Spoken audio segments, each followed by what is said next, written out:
বদর যুদ্ধ, মুসলমানদের ইমানি শক্তির বিজয়। আসসালামু আলাইকুম প্রিয় দর্শক, উম্মা কণ্ঠের নতুন আরেকটি ভিডিওতে আপনাদের স্বাগতম। আজকের ভিডিওতে আমরা জানব বদর যুদ্ধ, মুসলমানদের ইমানি শক্তির বিজয় সম্পর্কে। তার আগে আপনি যদি আমাদের চ্যানেলটি সাবস্ক্রাইব করে না থাকেন তবে এখনই সাবস্ক্রাইব করুন।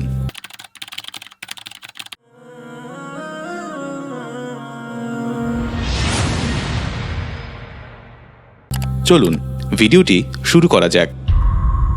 ইতিহাসের পাতায় 17ই রমজান এক অবিস্মরণীয় দিন। এই দিনে মুসলমানদের ভাগ্য নির্ধারিত হয়েছিল। বদর যুদ্ধ কোনো সাধারণ যুদ্ধ ছিল না, এটি ছিল সত্য মিথ্যার চূড়ান্ত পরীক্ষা, ঈমান ও কুফরের মধ্যকার প্রথম মুখোমুখি সংঘর্ষ। এ যুদ্ধের মাধ্যমে মহান আল্লাহ তাআলা তার প্রিয় নবী মুহাম্মদ সাল্লাল্লাহু আলাইহি ওয়াসাল্লামের অনুসারীদের বিজয়ের সুসংবাদ দিয়েছিলেন। এ মহান বিজয় ইসলামের ইতিহাসের মোড় ঘুরিয়ে দেয়, মুসলমানদের আত্মবিশ্বাস ও ঈমানকে মজবুত করে তোলে। রাসূল সাল্লাল্লাহু আলাইহি ওয়াসাল্লামের এ দোয়া থেকেই স্পষ্ট হয় বদর যুদ্ধের প্রেক্ষাপট কতটা ভয়াবহ ছিল। মহান আল্লাহ দয়া করে সেদিন ফেরেশতাদের মাধ্যমে মুমিনদের সাহায্য করেছিলেন। যদিও এটি ক্ষুদ্র একটি যুদ্ধ ছিল, কিন্তু এর প্রভাবে বিশ্বের তৎকালীন রাজনৈতিক পরিস্থিতি পাল্টে যায়।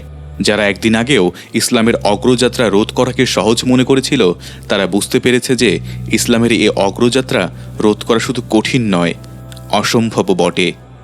হিজরতের দ্বিতীয় বর্ষ, 17ই রমজান। মুসলমানদের নবগঠিত রাষ্ট্র মদিনা তখনও ছিল অস্থিতিশীল।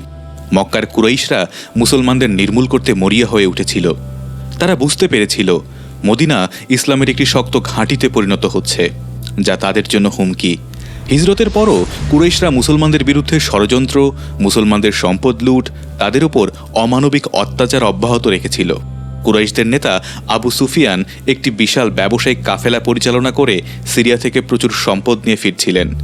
কুরাইশদের দুর্বল করতে ও মুসলমানদের প্রতি তার দমন নীতি বন্ধ করতে বাধ্য করতে মহানবী সাল্লাল্লাহু আলাইহি ওয়াসাল্লাম এ কাফেলা আটকে দেওয়ার পরিকল্পনা করেন। আবু সুফিয়ান এ পরিকল্পনা আজ করতে পেরে মক্কায় খবর পাঠিয়ে 1000 সৈন্যের বিশাল বাহিনী প্রস্তুত করে মুসলমানদের নির্মূল করতে বদরের দিকে অগ্রসর হন। মহানবী হজরত মুহাম্মদ সাল্লাল্লাহু আলাইহি ওয়াসাল্লামের নেতৃত্বে মুসলিম বাহিনী কুরাইশদের প্রতিরোধের প্রস্তুতি নিলেন। মুসলিম বাহিনীর অন্যতম যোদ্ধা ছিলেন আলী ইবনে আবি তালিব, হামজা ইবনে আব্দুল মুত্তালিব, আবু বকর, উমর ইবনুল খাত্তাব, মুসাইব ইবনে উমর, জুবাইর ইবনুল আওয়াম, আম্মার ইবনে ইয়াসির, আবু জার আল গিফারি রাদিয়াল্লাহু আনহুম। উসমান ইবনে আফফান রাদিয়াল্লাহু আনহু স্ত্রীর অসুস্থতার কারণে এ যুদ্ধে অংশ নিতে পারেননি। সালমান ফার্সি রাদিয়াল্লাহু আনহু তখনও দাসত্বের শৃঙ্খলে আবদ্ধ থাকায় যুদ্ধের ময়দানে উপস্থিত হতে পারেননি। এ বাহিনীতে মোট 313 জন মুজাহিদ ছিলেন। তাদের মধ্যে মুজাহিদ ছিলেন 82 জন, আউস গোত্রের 61 জন আনসার, খাজরাজ গোত্রের 170 জন আনসার সাহাবী ছিলেন। তাদের যুদ্ধসজ্জা ছিল সীমিত, মাত্র 70টি উট, 2টি ঘোড়া। ফলে দীর্ঘ পথ অতিক্রম করতে তাদের কষ্ট স্বীকার করতে হয়েছিল। পায়ে হেঁটে চলতে হয়েছে, আবার প্রতি 2 বা 3 জনের জন্য একটি উট ভাগ করে নেওয়া ছাড়া আর কোনো উপায় ছিল না। মহানবী সাল্লাল্লাহু আলাইহি ওয়াসাল্লাম আলী ইবনে আবি তালিব রাদিয়াল্লাহু আনহু, মারসাদ ইবনে আবি মারসাদ রাদিয়াল্লাহু আনহু পালাক্রমে একটি উট ব্যবহার করেছিলেন।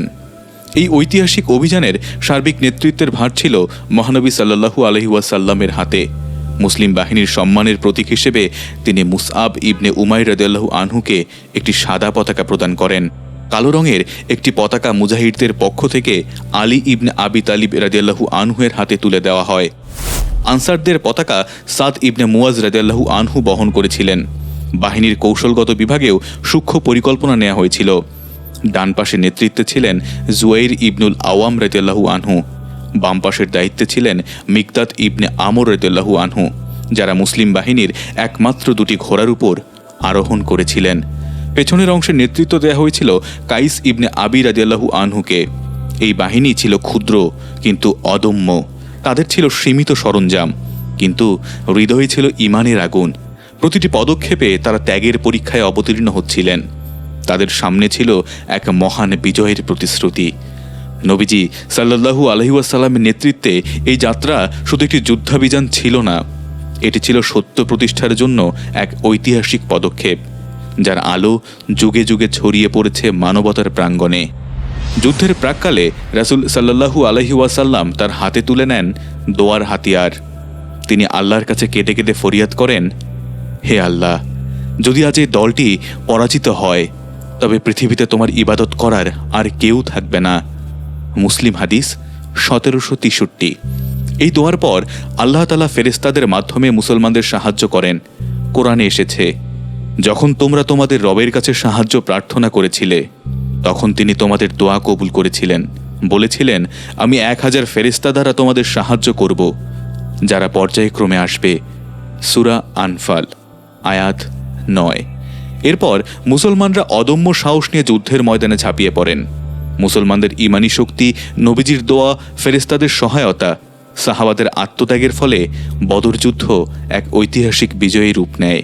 কুরাইশ নেতা আবু জাহেল সহ কুরাইশ বাহিনীর 70 জন নিহত হয়, 70 জনকে বন্দী করা হয়। মুসলমানদের শহীদ হন মাত্র 14 জন।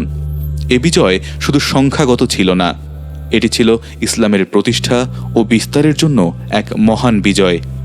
বদর যুদ্ধের শিক্ষা: আল্লাহর উপর পূর্ণ ভরসা।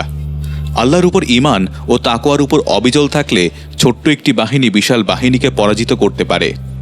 নবীজির দোয়ার শক্তি: বদরের ময়দানে রাসূলুল্লাহ সাল্লাল্লাহু আলাইহি ওয়াসাল্লামের দোয়া কবুল হওয়া ছিল মুসলমানদের জন্য এক বিরাট শিক্ষা। আল্লাহর রহমত: সংখ্যাধিক্যের বড়াইয়ের পরিবর্তে আল্লাহর রহমত ও করুণাই মুমিনদের জীবনের পরম হাতিয়ার। প্রিয় দর্শক, এই ছিল আজকের আলোচনা। আজকের ভিডিওটি আপনাদের কেমন লাগলো তা অবশ্যই কমেন্টে জানাবেন। যদি আমাদের ভিডিওগুলো ভালো লাগে তবে সাবস্ক্রাইব করতে ভুলবেন না। ইনশাআল্লাহ আগামী ভিডিওতে আবার দেখা হবে। ততক্ষণ পর্যন্ত আল্লাহ হাফেজ।